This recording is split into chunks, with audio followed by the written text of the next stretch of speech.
This show is part of the Head Stuff Podcast Network. Hello and welcome to Shite Talk, a George Best Irish History football podcast. Yeah. You excited, Kevin? I am excited. Because you just spent the last 25 minutes talking shit about the game. Behind the paywall there, you can go listen to Kevin just badmouth the game that we all love. I'm going with Pierce's, the St. Enda school's attitude to it. You know, you don't need to...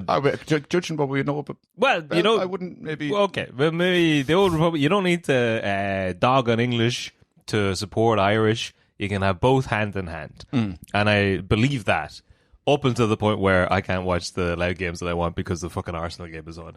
That's all. That's where I draw the line. I think they should be equal, but the GA should be slightly more equal than football. And do you know what? In Ireland, if they went with that, Ireland, I'd be absolutely fine with it. Yes. If it's in Kilkenny and it's Gaelic football, that's not like I was doing at the weekend, it doesn't come into it. That's probably I'm forcing an entire bar to watch the Arsenal game. Yeah, and you can figure out what are more opinions about that by listening behind the paywall. But this is about the beautiful game. Yes. Okay, and a beautiful man. A beautiful man, George Best. I've been doing a bit of just background stuff, so I know what you're talking about briefly. Mm-hmm. Very good footballer. Unbelievably good. Yeah. Maybe the best. I watched some of the highlights of his goals. They're all right.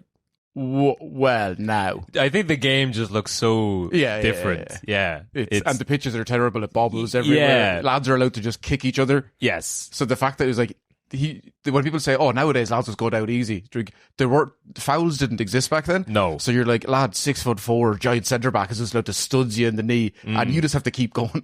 It would it's hard to kind of conceptualize. It just doesn't look as beautiful maybe as Also because if you go and look at any of there's a great video of sort of the first times ever there was a camera stuck directly on one player for an entire game. Oh yeah. There's that of George Best, a couple of different angles, and God, it's bad. Okay. It's just like there's a lot of him stood still with his hands on his hips, and he's like, here's the ball, and he just kicks it and bounces all over the place, but he's the best of them, but it's still just bouncing everywhere. But a very talented player and a very do you know offhand what there was a Portuguese nickname for him?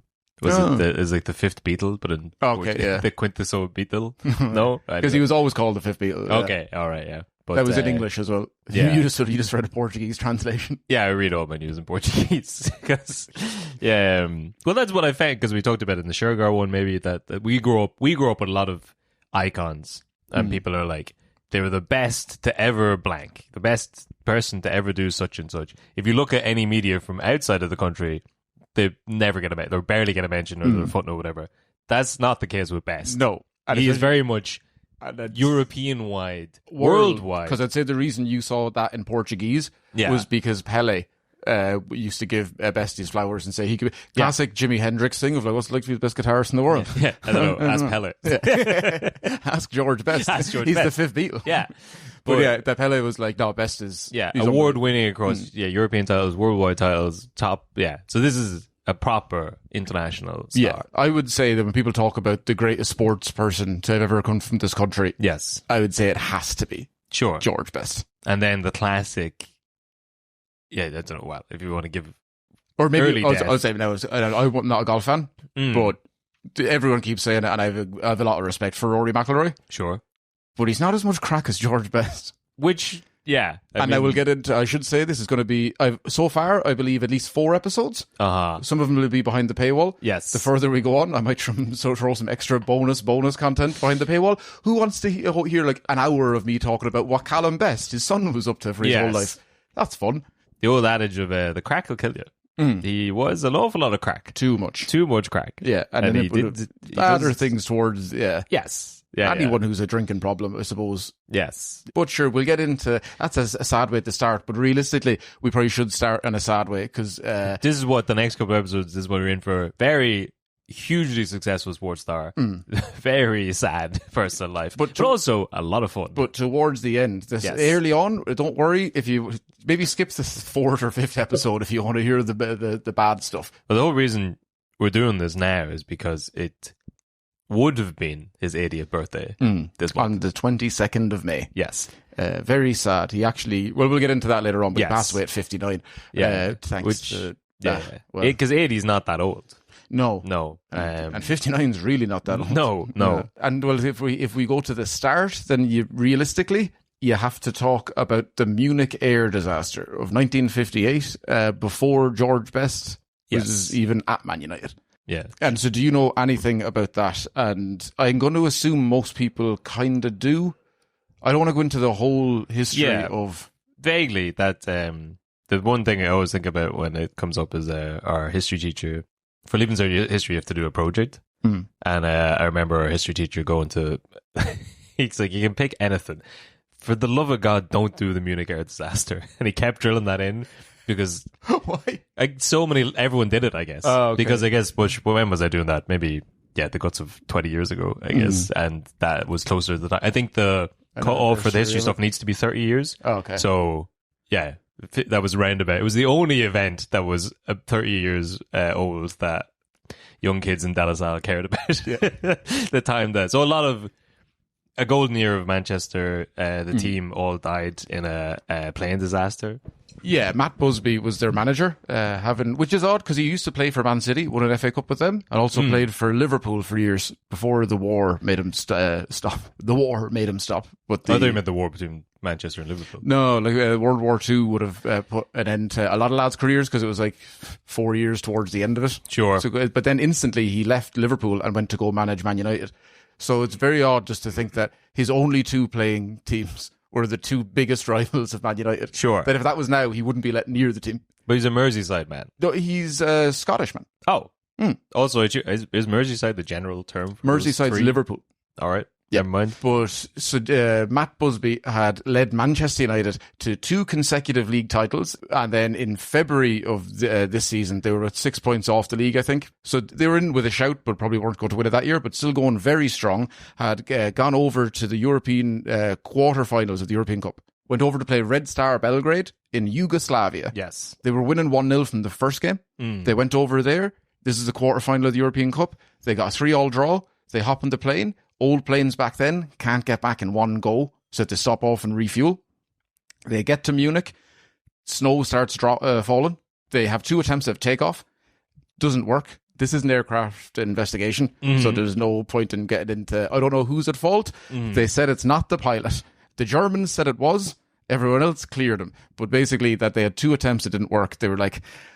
Snow was coming down. We could probably stop here now and just lay over in Munich for the night. And the pilot's like, nah, it's grand. One more go. But then by that stage, too much snow had fallen. It had turned to slush at the end of the runway. Couldn't get any traction. It barrels through a fence. The left wing crashes into a house. The tail spins off. Who was playing left wing? No. It's too soon. It's too soon. I'm sorry. I thought you had a tattoo of like the Munich air disaster. But the tail spins off, hits a barn, and inside that barn is a truck full of fuel. Like an actual fuel truck. Like the worst possible thing to be there. Yeah. And then the barn is kindling or whatever. Okay. Spreads all the way over to the plane. There's too many people to pass. A lot away. of, it's very sad. It's a lot of the whole generation of players. It's a lot of some of the backroom staff, some journalists. It's rough. Yeah. And because of that, Man United, also no dispensation. They're back playing within a couple of weeks. That they just have to instantly go and like loan players, bring everyone up from the youth team, and they just go at it. They win 1 game in the Premier League, in the English League for the rest of the season. But now they're in the semi-finals. Beat AC Milan at home with the new team, but then get smashed away. Oh, yeah. So it's just sad. But that 1 game at home, that's a great moment for them. Yeah. And it's also where like you get the history of Busby's Babes, obviously United. Yeah, Busby's Babes is a funny name for that's the team. Yeah, well they were kids. Yeah. So it's they're all, and Manchester would be, and fair play to them, like this is great that they just went local lads. We want lads who care about the club. We don't care about the best players from other teams. We can instill an identity of what Man United is. And to this day, it's still the exact same. Most teams are kind of like that, where they'd prefer a youth team player, even if they're not from the area anymore. If they've been bought from Argentina, America, wherever, still bring them through the academy and give them a chance. Sure. And they were great at that. And then post crash, they had to do it. Obviously, brought in some loan players as well. But then Matt Busby doesn't take over the team instantly. He goes off on a bit of a holiday. I don't say holiday. He has to come. Yeah, he survives. He survives, but he's got a lot of injuries. A lot of injuries. He gets read the last rites twice. and then still survives. Yeah. Yeah, whereas Duncan Edwards, initially, he was one of the main players, and he'll come up a little bit, but he increasingly got worse. They were hoping he'd be okay, and he died a few weeks after. Well, there's a good chunk of him that happened as well. But who do the Germans blame? The Germans blamed the pilot, who used to be an English fighter pilot during the World War II. In the RAF. They were like, yeah. To be fair, like late 50s Germany, they couldn't face another. Couldn't take another L on the European stage. That as people had just barely forgotten about the other thing. But it can't be like we've also killed Man United again. But they said that over the next couple of years, they would have shielded the younger lads from the pressure and the expectation, because they're like, well, come on, lads, they're brand new, whatever. But bit by bit, there is obviously, it's still Man United, and they have won a lot very recently. A couple of years goes by. They do kind of want to get some more experienced lads in to maybe, not get relegated. I think like the year before George finally gets to play for them, that they finished the one place above relegation. Okay. So that at that stage, they're like, right, we more of the Bobby Charltons and less of the young lads. So we'll get into that now, but just so remember the idea that Man United love the idea of a young lad coming through, and especially because all of their greatest stars just died, including Liam Whelan. He was from Dublin. He was 22 at the time. He had already played 4 times for Ireland in the past year, and had already won 2 titles with Man United by the age of 22. He would have been an absolute superstar. He already was, but we would remember him. But so let's jump into, just remember all of that. Very sad. We'll play some music.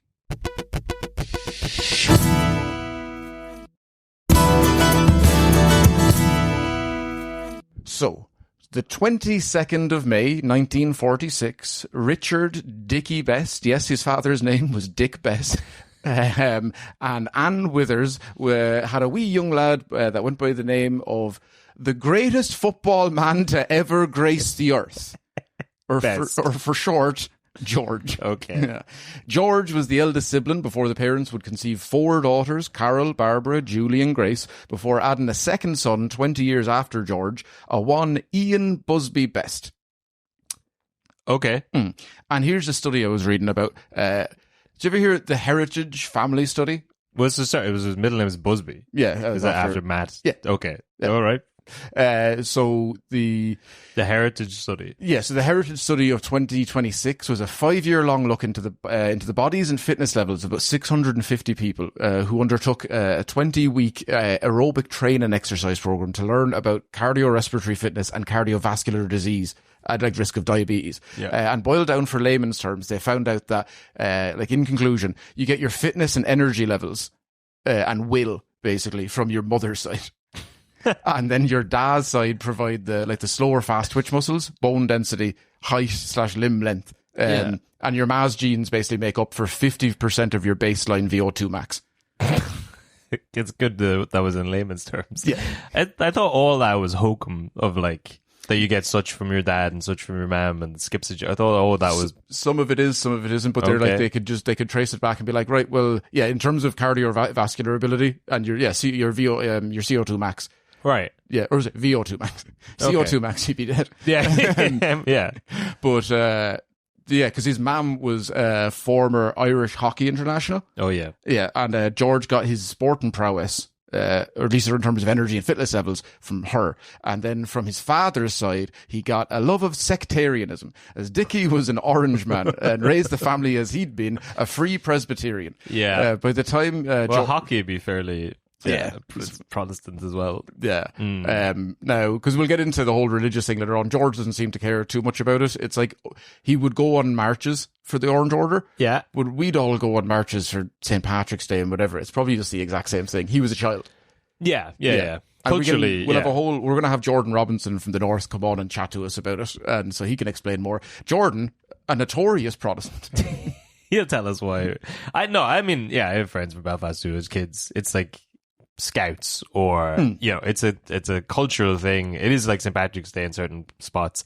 There's obviously, if you scratch beneath the surface, an awful lot more hatred and sectarianism behind it than you know what, you can go listen to the 8-part series we did about this years ago. The Battle of the Boyne. Yeah, but like a lot of people don't look at what it doesn't really matter what it's for. It is just a day out It's a family event. Yeah, but by the time George was 10 months, also in terms of sport, his dad did play amateur football until George was like 10. So he was also a sports star. Okay.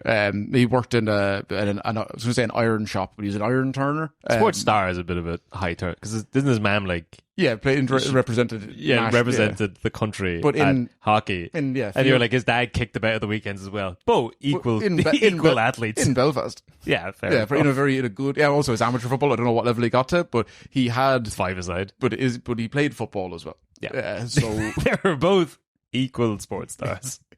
But it wasn't a particularly affluent area to grow up in. And yeah, okay. Yeah, they wouldn't have had a TV.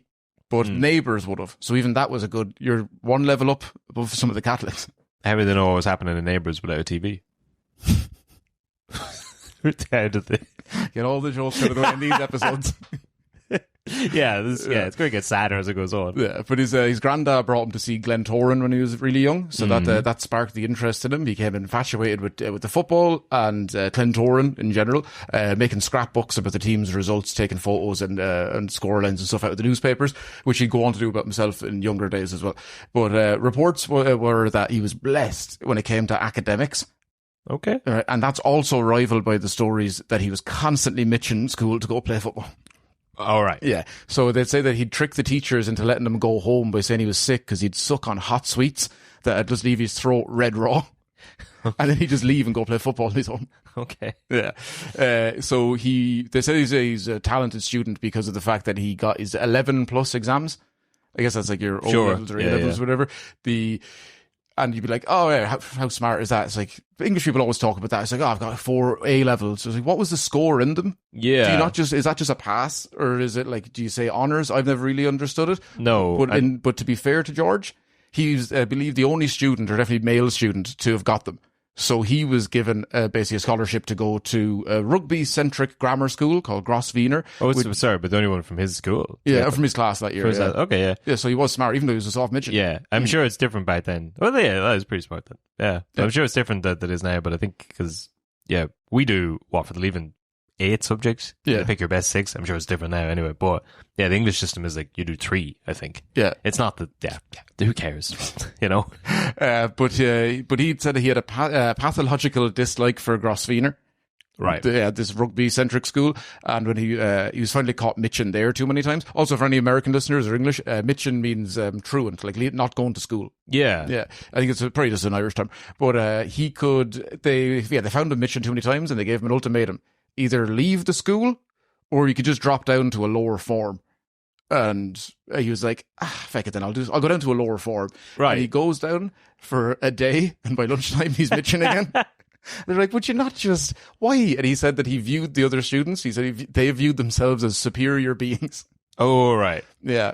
So he's got a bit of a chip on his shoulder. Now, while he'd be Protestant or Presbyterian, he wouldn't be rich. He's not rich. Yeah. So he chose to, also he's getting 2 buses a day to go to this school. Right. Doesn't have any mates there. So he goes back to Lishnahara with his mates from back home. He'd stay in class there. He liked it. He'd be playing football morning, lunchtime and night. They'd said you'd often see him walking to school and back doing keepy-uppies with a tennis ball. So he said the first question they asked him when he got to that school was, can you play football? George knew he was at home. Yes, all right. So they couldn't find him without a football, apart from when you'd see him in the pool hall. But I'd never heard any stories of him doing keepy-uppies with a pool ball. With a pool ball. Yeah. So at a younger age, he would have supported, in the English League, he would have supported Wolverhampton Wanderers under the great Stan Cullis, who had won back-to-back leagues in 57 through to 59, 3 league titles in 6 years, came second twice in those years, and an FA Cup in 59-60. So just they were huge at the time. Peter Broadbent was a star man. So just we all know, Wolves have a giant connection to George, and he would have supported them in later life as well. Right. He grew up with them. He liked them and United. Okay. But Wolves had a game in Hungary that was televised by the BBC before the European Cup ever existed. So that was... You okay? Yeah, that was box office. It was huge. But yeah, and again, the best family, no TV, so we would have watched that at a neighbour's house. Glentoran, again, not religious, don't want to get into that whole thing, but they would be a Protestant team. Right. You'd have like Cliftonville would be like the Catholic team. Linfield would be an uber Protestant team. Yes. They didn't have Catholic players until like the late 80s. Whereas Glentoran were like in the 60s. We're like, okay, well, come on. Okay. But yeah, again, I don't want to, we'll get into in later episodes about religion, what it means to be Irish and the definition of that. And trivial things like north and south, borders, stuff like that. Yeah. But George only cared about one religion. Football. The things that gather masses of men to worship at an altar of green every Saturday. Saintly statues replaced by stanchions. Dismissals for red cards. Prayer books for the books of the ref. Celebrants for celebrations. Crosses for other forms of crosses. Yeah. The one and only true religion. Day drinking and yelling abuse at millionaires. The beautiful game. The beautiful game. His early football in life would have begun with Crega Boys Youth Club. They'd added soccer to their list of activities, and George was the first to show up. The manager was Hugh Bud McFarlane, who was the reserve manager for Glentoran. Right. He took an interest in George because of his natural ability, and George listened to him because he was the manager of a reserve team for the team he liked. The story goes, he was like, he maybe listened a bit too much. Bud had told him, work on your weaker foot. So the next week he showed up to the game, left foot, because he's right footed. Yeah. He said, left foot, where's a football boot? Right foot, plimsoll. So he has no option to use it. That's smart. Still scores 12 goals off his left foot. That's good. Yeah, but it's also, you could put a boot there and just not use it. Yeah, but he needs to remove the option. Yeah, but okay, yeah, fair enough. But I Yeah. also like just don't use it. Or Yeah. use it a little bit and try to always. Anyway, it's a class story. It's yeah. But I mean, how many problems in your life or anyone's life could be solved by willpower? That's fair. Or alternatively, you could just buy some device that stops you doing the thing. Yeah, I mean, That's very fair. huge industries are built on that. But yeah, he was prolific. He'd play above his age group, multiple games a day if he could. But despite his ability, Bud kept trying to get him trials at Irish league clubs to no avail because scouts said he was too small. Even for Too Bud, short. Yeah, small, frail. He's very skinny. So he's about 14 around this time. Yeah. I assume, because he goes to United just before 15. Around this time, he's 5'3", 7 stone and 7 pounds.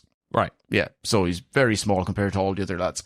Now, Man United scout Bob Bishop, who he worked in Northern Ireland for scouts for a load of teams, but his main affiliation was Man United. He was in charge of the Boylan Youth Club soccer team. Right. And so that's where usually anyone would go over to Manchester United or England, even from Belfast, because that's where the best players went to. But Bud convinced Bishop to let George take part in one of his training camps in St. Helens Bay, County Down, called the Manse. He impressed so much that despite reservations, Bishop said, "Feck it, I'll go against my gut and I'll send him in for Northern Irish trials." And George doesn't get picked because he's too small. Okay. Yeah, and Bud saw that no one was taking a chance on him. But despite this his is ability. Moneyball stuff. Yeah. Like he's really good technically. He was like, well, he's beaten all the records, but he looks very frail. Yeah, so I'm going to ignore the data. I'm going to forget that teenagers grow. Yeah, he's 14. Yeah.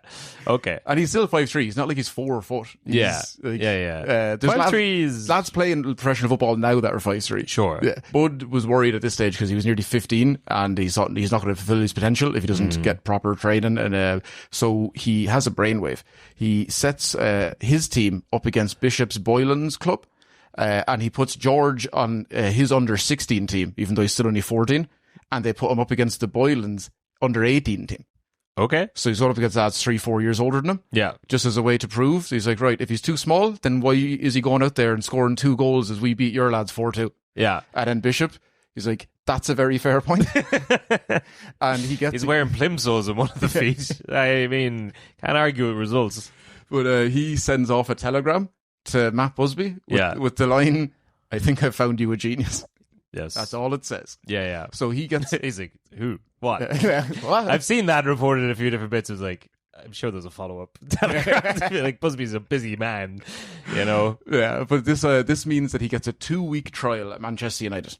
Wow. At 14. Yeah. Crazy. So he's probably 15 by the time he gets over there. One of the centre-backs from the opposition team in that Boylan's game, Eric McMordy, he goes over with him, so he's a little bit older. He said he'd never seen such bruises that George had after that game, though. He's like, he's like, we were kicking the absolute shit out. Sure. But is he a physical player in general? No. He's more finesse. Finesse, but then as we get through it, he does develop more and more. They say he's very competitive. But he wouldn't be the strongest, so he's very aggressive and he wants the ball and he wants to tackle, but he's not that strong. Okay. But he is pretty fit, so he can run all day because of his mother.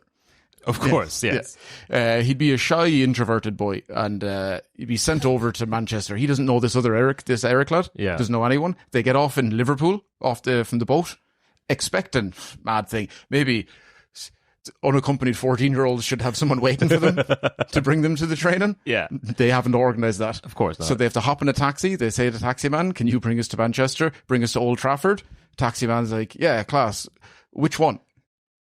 Because the famous cricket pitch in Manchester is also called Old Trafford. I did not know that. Yeah, that is needlessly confusing. Brings him to the wrong one. I would have said the football one. Yeah, but he probably doesn't know. But they're very shy, and they don't. And his Belfast accents, I think they're very worried about the fact that people won't understand them. Sure. / it's the 60s. Yeah. Lots gone on. Sure. The taxi driver has them late. Basically, they get there. I think pretty much they missed the first day of training. George it also cost a fortune. Yes, yeah, taxi. Or maybe taxis were cheaper back then. No matter how cheap it is, if you're driving from Liverpool to 2 locations in Manchester, that's not going to be. Yeah, George, very shy. Wouldn't have much confidence. He didn't even have the confidence to tell them when they made him sit. They sat him down and made him have his breakfast. He was like, "I've already eaten." Yeah. So he had to eat a full English breakfast. Yeah. After already having his breakfast. So where's the soda bread? I'm truly a stranger in a strange land. I don't know, potato farrell. They stayed in digs at the house of Mrs. Fullaway. I remember her name. Her son brought them for a walk around the area, but the 2 lads were so shy that they barely said anything. Yeah. And they didn't want people hearing their accents and that. So they went back. What year in the 60s is this? This would be 61. 61? Okay. Yeah. All right. So yeah, they go back to the house that night. And they kind of talk to each other and confess that it's a bit overwhelming for the 2 of them. And they decide the next day they're going to go in and say they want to go home. Oh. Yeah. So I don't even had training that day. Yeah. They just go back and they're like, this is an awful lot. It's a whole new country. We're 14. We've barely left our estates. Yeah. And now we're over here being like treated like men to go play football. Yes. And I go 100%. Yeah, I get it. That is, that's kind of adorable from where where George Best is going from. It's funny to like have a culture shock going between Belfast and like Manchester. And Manchester, yeah. Like you couldn't that's the same. But I mean, there's been an awful lot of wars fought about that and like hundreds of years of whatever, but you couldn't get much closer if you tried. They have a Greggs, you have a Greggs. Yeah. Much of a muchness. But it's the same time zone. But they go back and tell the chief scout, Joe Armstrong. Joe Armstrong will be famous. He'll probably come up again. But him alongside Welshman Jimmy Murphy would have been 2 of the main scouts around United and done a lot of the underage systems. They would have found lads like Bobby Charlton, Duncan Edwards and such. Armstrong, he'd be used enough to seeing homesickness in younger lads coming in, early trialists. Yeah. So he's like, I know exactly what to do. We'll get Harry Gregg. The goalkeeper was the guy who was pulling people out of the crash at during the Munich air disaster. He's a big man, and he's just lifting lads out. So they bring him, and he's famous and well known. They're like, "This will be you like this," and also 17-year-old Northern Irish international who's in the first team at Man United, Jimmy Nicholson. They bring them down to chat. Right, 2 lads are awestruck by Jimmy Nicholson. That's one of their star heroes, and also Harry Gregg is massive and very intimidating, and probably riddled with PTSD. Yeah, they're completely starstruck, and this just exacerbates the problem. And then they double down and like, get out here now. It's not helping at all. What are you doing?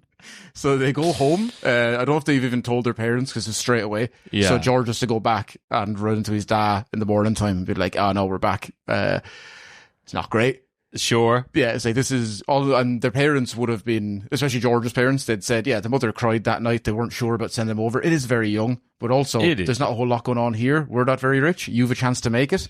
This and football's not like you're not incredibly well paid at the time, but it's a much better living than just because he was going to work in a printers. Otherwise, you're like, yeah, go on, do this.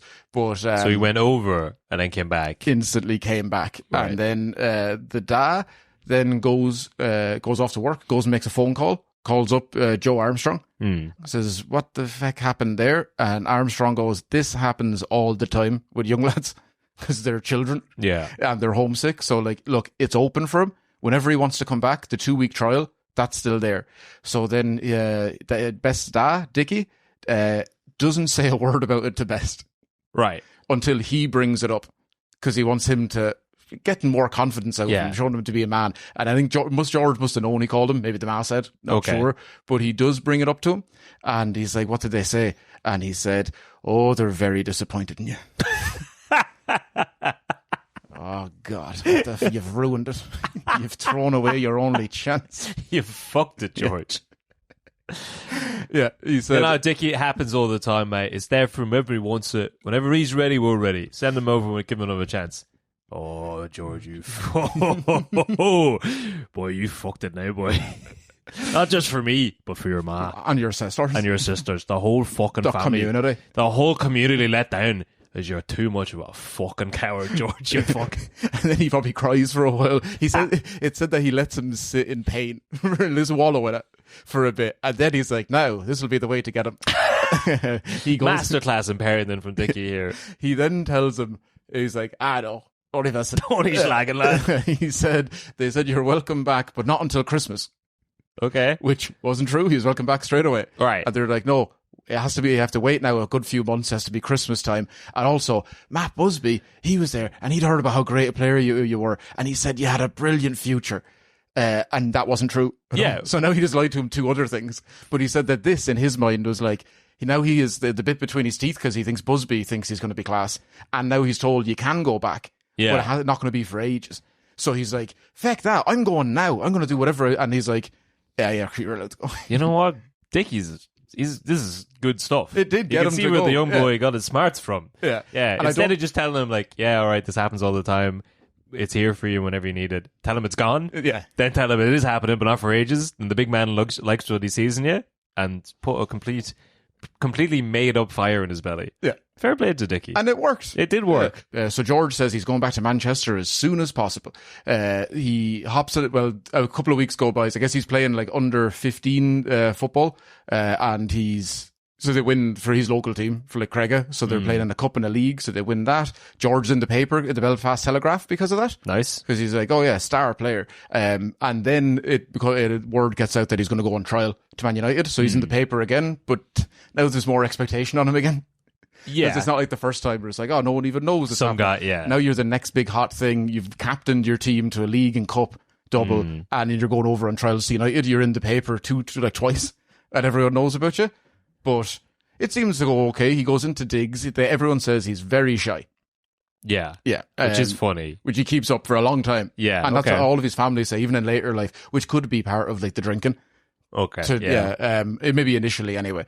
But George was, he's more at the back of the group kind of fella. They go and spend their time playing pitch and putt, snooker, and all of that, but just to pass the days because they didn't have much to do. They weren't up to anything else. And they'd said even when they're doing that, he's never really that chatty. He's just he's very small compared to all the other lads on the team. Yeah. He's very diminutive, and also. He's 15. He's 50. And he's from Belfast. A lot of the lads are English. They're from Liverpool, from Manchester. So they'd be training maybe twice a week, 2 or 3 times a week, and then do another snooker or whatever else to pass the days. They were meant to be working. Sure. At the time, England had a law that said that lads from Northern Ireland couldn't go over and get apprenticeships. Okay. Yeah. I think it would be based on like construction and that to make sure that the jobs went locally to young lads there, but that carried over into football. So he just had to be an amateur. Any of the lads at the time had to just be amateurs. So that is disgusting. Yeah. It's like you go over away from your parents at 15, they make you get a job and then play football a little bit on the off chance that you make it later on. Yeah, that's it. Like, sectarian violence is starting to like really boil up at this point, and just while forcing them to be British, and then also being like, well, you can't get a job here. We need that for local boys, but also we'll never let you go. You're part of the union, but stay over there. Yeah. Which is, but now thankfully, United found a nice little workaround for this. A nice loophole. Yeah, he went to Armstrong and was like, they're making me work. Like because he's on not a cruise ship, a canal ship. So he's on a canal ship working there. Right. I'm not sure exactly what it is that he's doing, but he says it's too labour intensive and that it's impacting his football. What they do is they find him some company to just let him clock in, go off, play football all day, come back in time to clock out. That's grand. The GAA system. Literally. Yeah. And then so he's playing on the youth team in Man United. We'll go through the levels. So there's the B team, there's the A team, there's the reserve team, okay, and then there's the senior team. Right. So George initially goes into the underage B team. Right. So Harry, he's playing there, but obviously you go up and down when it's pretty malleable. You can drop up and down between the A's and B's depending on how you're doing, and then you can also go up to the reserves. And also the senior team, if you want to just like fly up to there, depends how well you're doing. So I'm not sure exactly which team he's on by this stage, but Harry Gregg, the goalkeeper. Yes. He's playing with some of the youth team players that often have the senior team play against the best of the younger lads, but they're doing some training. And one of them was a young lad, threw on goal. Craig said, and he said he tried to sell him a dummy as a goalkeeper dummy. Before the lad got to dummy him, he'd throw he'd go one way, expecting the lad to go the other way, and then he'd jump over there, and he'd always get them. And he tried to do that to this young lad. He didn't fall for the dummy. Just walked right around him, tapped it in the back of the net. Comes through a couple of minutes later, does the exact same thing. Comes through a couple of minutes later, does the exact same thing. Harry Craig gets up, walks over, sees this talented young footballer, and says, "Do that again, I'll break your fucking neck." I pulled my fucking compatriots out of a burning wreckage. Yeah. I will kill you. You could just shoot This is my team. Also, you could just shoot past him. Yeah. You could just shoot past him. And but what's the dummy in that? Yeah, he just runs past him constantly. He's like, breaks the line one-on-one with the goalie. Instead of shooting, I'm just going to run past him, sit this lad in his arse, have everyone laughing at him. He's like 15. Yeah. So Greg doesn't like that. But when Matt Busby asked Greg about the younger lads coming through, he noted best as like, well, that lad's very special. Yeah. But then Busby said, pity he's too small. And so, he's doing it to like an England international. Yeah. He keeps beating me. Who is it? Which? Oh, the 5 foot. Yeah, no, sorry. Yeah. I guess he's done growing. He's done growing, I guess, at 15. Yeah. It's a shame. He keeps beating all these records and proving he's a great footballer, but he is too small. There's only one place for him. Canal boats. Yep.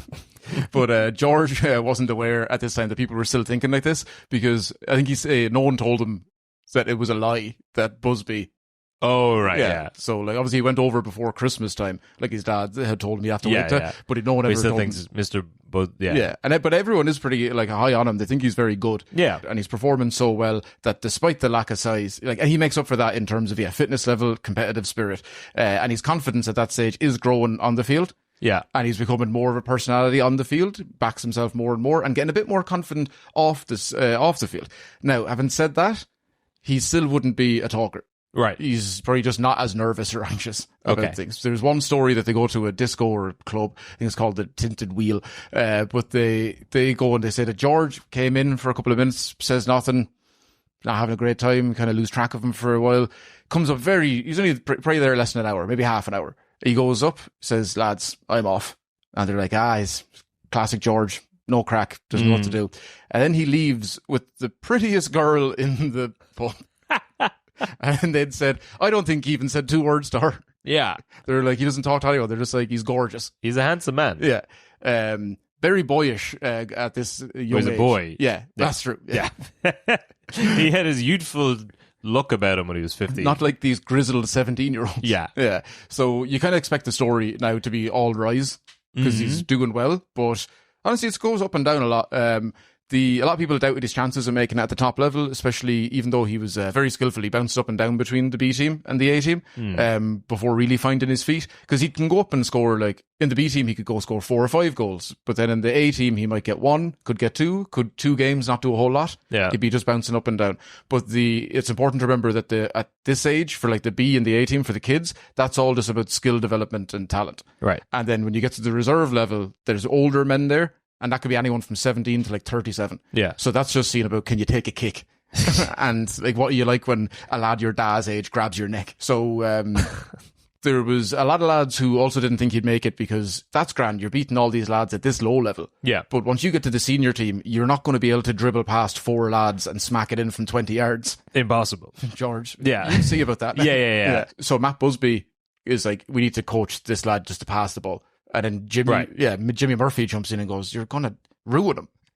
Like, let him no one else can do this. Just let him do it. Whatever he's doing it right." So they're like, don't try and... Don't coach Don't teach him how to pass the ball. He's magic.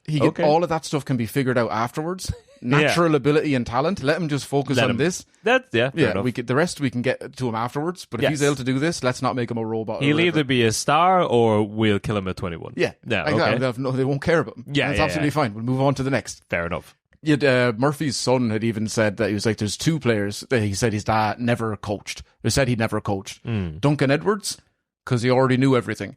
and George best because it would have ruined the magic. Sometimes the best part of coaching is knowing when not to coach. Yeah. Yep. And it worked. Yep.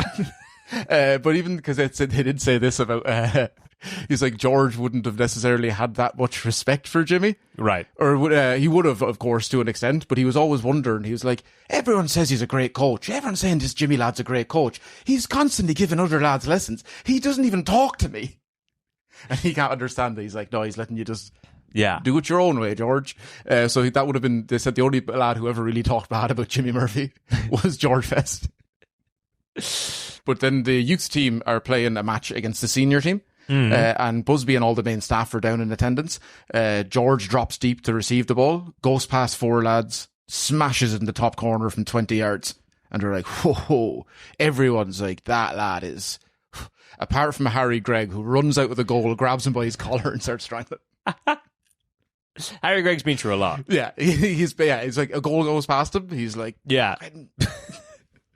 He was probably in the war. Well, he's born just after it. It's not a great time to be alive. No, but I mean, again, going through the Munich air disaster probably did a number on him. Yeah, just that alone, but also everything before. Sure. Yeah, but at this stage now, they're like, it's consistency is what he needs. He's got all the talent in the world. And Busby's even privately telling journalists, like Belfast journalists and that, like, keep it on the DL, but I think we have the greatest player in the world. I think the sentence privately telling journalists should be like a massive red flag at this stage. See, because they're all hoping for the best for George, they're like, no, I've got a lad. Yeah. That's... Don't tell anyone. And they don't. They're just like, but people openly say that, Busby was on about this lad, even when he was in the youth team. George wouldn't have known, but he was telling people, if what we have on our hands, if he turns into half the player, we're back at the best. Yeah. The George Best. Again, he wouldn't have known that he was going to be this player or what they all thought about him. And neither did his dad, because he'd be over going, right, 17, you turn pro. You can get your money. You don't have to be an amateur anymore. Yeah. So they're waiting for he's constantly asking people, is he getting the contract? Is he 17? Yeah. Is he? I don't know what day he's born. That's the mother's job. What? When is he 17? But he's asking in the year leading up to it, like, can I, because if he doesn't make the pro contract, I have to get him a job or figure out life for him and that. So could you just, and they don't give him any inkling. So he's like, I'll get a job for him. And he goes and sorts him up with a job in like a printers. Right. 17th birthday comes. Here comes the telegram. Pro contract. Could have told you ages ago. It was on the day. The dad has to go in and be like, sorry about that. You know, you were thought you were getting that star who used to play for Man United. Yeah. Turns out he's still at Man United. Well, it's good. Good for them. Yeah. They probably have a little sign being like, who almost worked here. Yeah, but I think the dad is just kind of annoyed because he's like, we don't have a whole lot of money. We're kind of worried about everything. Like, I won't tell him. I lied to him so many times already. I'm the best person to tell. Tell me he's getting the contract. Yeah. I'll tell him they want rid of him. Like, that's fucking sports scientist. Yeah. But the dad gets an invite then to go over to the FA Cup final of 63. Right. And this is I think this is for the first trophy they win then post Munich air crash. Bobby Charlton. Yeah. Star man there, I think captain. They win, I believe, 3-1. They're on but they get the train from Manchester down to London. And that's where Busby's telling Best, your son is... Honestly, we could have told you last year. Probably... But so this has calmed him down a good bit. George also gets to go, and this is his first time seeing Wembley, right, in the flesh, and he's like, "Whoa, that's big, that's very good." But that's the end, obviously, the last game of the season. So he'd go back to Belfast for the summer, where he'd pass his driving tests because no matter what he tried, he kept failing them in Manchester. He just goes to Belfast, and they're like, "Are you George Best?" Now, right, you're nowhere near tall enough to drive a car, but are you playing for Man United? Yeah. And so he goes. I can't imagine how difficult it would be to get a driver's license in the 60s. It's like, where's the wheel? Yeah. There you go. Close enough. Yeah. So, but yeah, he goes back to Man United at the beginning of the next season, and now upgrade because he's up and down between the A and B team. Yes. And now they're like, he's been in the A team at the end of that season, doing very well. Comes back, reserve squad. Reserves. He'd been up and down, finished the season doing well at the A team. Yeah. Still every so often goes to the B team, so he's kind of still like, surprise, I'm in the reserve squad now. It's a big deal. But he didn't realise that at the time, they were already going, we could just try him in the senior team. The main concern was just that he was too small. And not in terms of like, he'll get bullied out of it. Like, he could get injured properly. Right. These are grown men in a time when rules don't really exist. Yeah. And so they're like, just for his own benefit, give it a year or two and we could figure it out. So the reserves was where you'd have to cut your teeth. And so he'd go in there, play as his main position was inside forward. Right. But so not the striker, kind of behind the striker as an inside player, but closer to the box, but not a winger. Right. Even though a lot of the videos you'd see of George Best dribbling is like out on the wing, he didn't like it as much out there. He wanted to be in the middle. Everything's open to him then. Okay. But he's not an instant standout performer when he goes to the reserve team. So every so often he'll still be dropped back down to like the A team or the B team, and he'll just come up and down. But then there's a day, so he's playing consistently enough for the reserve team. Goes in to look at the team sheet that weekend. Not on the reserve team. He's like, I'm fucking, my dad was right, I'm after ruining it. He looks at the A team. You're not on that. He's like, I'm guys, B team. Kicked all the way back down. All the way back down. He doesn't know what to do. No. He looks over at the senior squad. Yeah. Back then, no subs. Okay. So just 11 lads in that team. Yeah. And he's not an either. But there is one little thing beside it that says reserve. George Best. So he's on the reserve of the senior team. Yeah, for but this not game. the reserves. Yes. Right, okay. So you're allowed to, they name a reserve to travel with the squad in case of injury or illness, whatever else. You can't sub in during the game. No. But before the game. Yeah. Okay. All right. Yeah, so he didn't know what was going on, but then when he saw the squad, he was like, all right, that's a bit weird. That's why am I? And then he's like, they bring you along for like experience, and he'll clean the boots. He'll do like the kit and all of that. So he's kind of annoyed. Because he's like, I'd rather be playing football. I could be starting for the reserve team or the A team, or even put me in the B team. Now I'm just not doing anything this weekend. And I'm just he's cleaning boots. He's Christopher Moltisanti. He doesn't know the experience of fucking. You can't rush these things. Exactly. You got to be in there. You got to pay your dues. Yeah. So he arrives at Old Trafford the morning of the game, and they're playing West Brom. And the groundsman Joe Royal walks up to him, congratulates him, wishes him good luck. Thinks I'm not playing.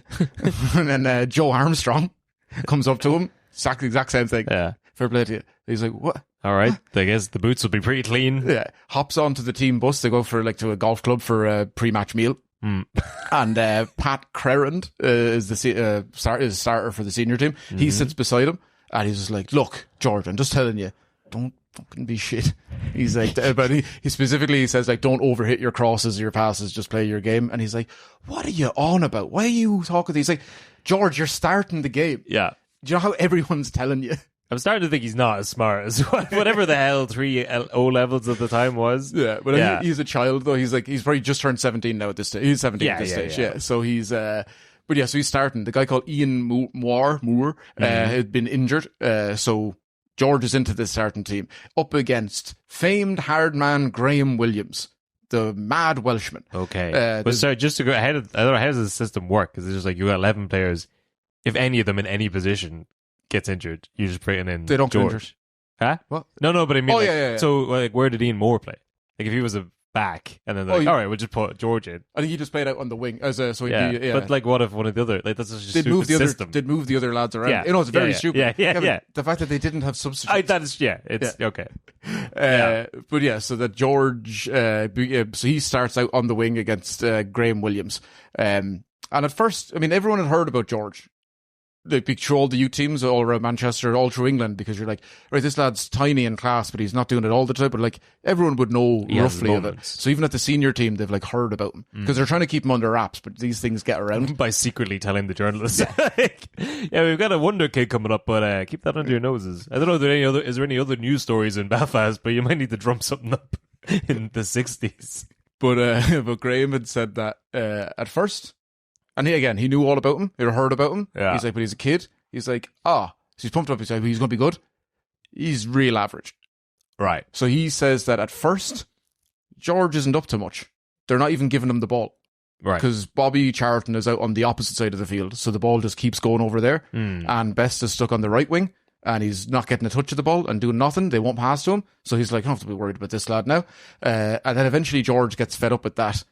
Drifts into midfield, goes and gets the ball himself, and just starts running by lads. Runs up to Williams, nutmegs him, and Williams is like, oh, and then just steps on his ankle.